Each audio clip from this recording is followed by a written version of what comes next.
আচ্ছা, smoothie recipe থেকে এই 4 নাম্বারটা দিয়ে দিও। সরি, ইয়াটা, হ্যাঁ, এটা 4 স্মুদি রেসিপিস এটা। তারপরে হচ্ছে ব্লেন্ডার থেকে হচ্ছে এই ব্ল্যাক প্লাস ডেকার পাওয়ার, এটা এই দুটো দিয়ে দিলেই হবে।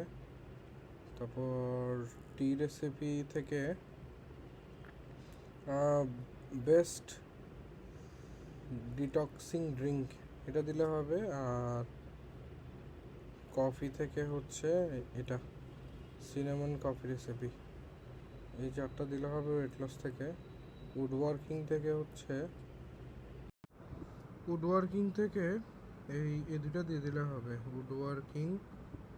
উড হ্যান্ড মেকিং আর হচ্ছে উডওয়ার্কিং টুলস টিপস, এই দুইটা। আর হচ্ছে ট্রাভেল ট্রাভেল থেকে হচ্ছে ক্রোয়েশিয়া ট্রাভেল, আর হচ্ছে best place to visit in, এটা এই দুটো দিয়ে দিলে হবে। বাট ক্রোয়েশিয়া ট্রাভেলের মধ্যে এটা যে ক্রোয়েশিয়া, এটা একটু মেনশন করে দিও, তাইলেই হবে। এগুলোই।